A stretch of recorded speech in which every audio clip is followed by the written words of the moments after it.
Perhatikan bahwa bahan liontin siput ini adalah yang saya ambil sendiri saat berjalan di tepi sungai.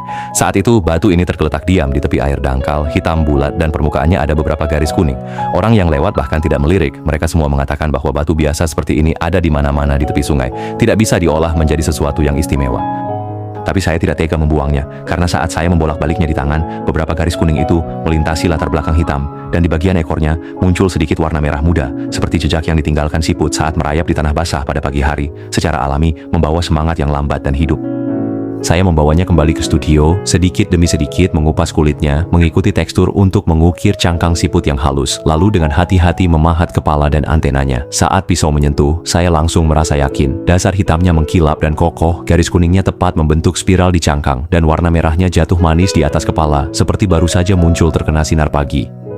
3 lapisan warna putih, merah, dan hitam tersusun rapi dari atas ke bawah, persis seperti seekor siput kecil yang sedang bergerak perlahan.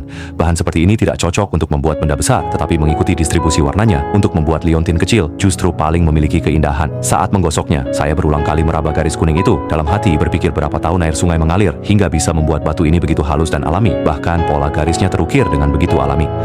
Kemudian ada seorang kakak tua yang menemui saya mengatakan bahwa dia melihat video saya membuat gantungan kecil dan ingin meminta sesuatu yang bisa melindungi putrinya yang baru mulai bekerja. Dia mengatakan putrinya berjuang di kota besar, setiap hari naik kereta bawah tanah dan lembur membuat rencana. Dia hanya berharap anaknya bisa lebih lambat, lebih stabil. Jangan terlalu memaksakan diri. Dengan memakai siput kecil di tubuhnya, berjalan dan melakukan sesuatu jangan terburu-buru. Langkah demi langkah maju dengan mantap. Saya memberitahunya, bahan ini memiliki lapisan putih, merah, dan hitam yang jelas dibuat menjadi liontin siput. Hitam melambangkan ketenangan, putih melambangkan kejernihan, merah melambangkan harapan. Sangat sesuai dengan harapan yang mantap itu. Sejujurnya, membuat liontin ini terlihat sederhana, tetapi sebenarnya sangat menguras mata karena bahan kecil. Sedikit saja kekuatan tangan meleset, garis putih akan terputus, dan bagian merah akan rusak. Setiap langkah harus dilakukan dengan hati-hati.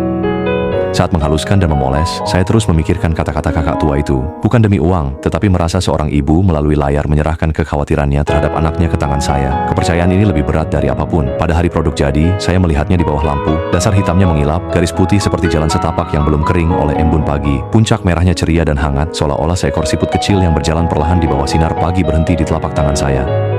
Setelah menerima, kakak perempuan itu mengirim pesan suara mengatakan bahwa putrinya tidak pernah melepasnya setelah memakainya. Katanya setiap kali menunduk melihat siput kecil ini, hatinya jadi lebih tenang, merasa meskipun hari-hari sibuk, semuanya bisa dijalani perlahan. Selama bertahun-tahun ini, saya terus membuat video dan mengunggahnya. Bukan untuk mencari keramaian, tetapi ingin semua orang tahu bahwa batu biasa yang dipungut di tepi sungai jika digosok perlahan sesuai warna aslinya, juga bisa menjadi benda kecil yang hangat.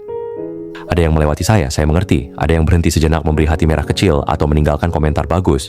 Kebaikan ini saya simpan dalam hati. Anda mau melihat sampai di sini, tidak terbawa oleh siaran langsung yang ramai. Dengan tenang melihat seorang pengrajin perlahan mengasah batu, hati saya terasa hangat sekali. Mungkin kamu hanya kebetulan melihat ini, dan mungkin tidak akan bertemu lagi. Jadi aku ingin mengucapkan satu harapan untukmu. Semoga jalanmu ke depan berjalan dengan mantap, dan semua hal baik datang kepadamu seperti siput kecil ini, tanpa terburu-buru. Dari memulai hingga selesai, aku menghabiskan lebih dari 20 jam. Jika kamu juga merasa bahwa siput kecil berwarna putih, merah, dan hitam ini menarik, tinggalkanlah sebuah hati kecil atau komentar bagus. Setiap dukunganmu akan saya ingat dengan sungguh-sungguh. Terima kasih semuanya.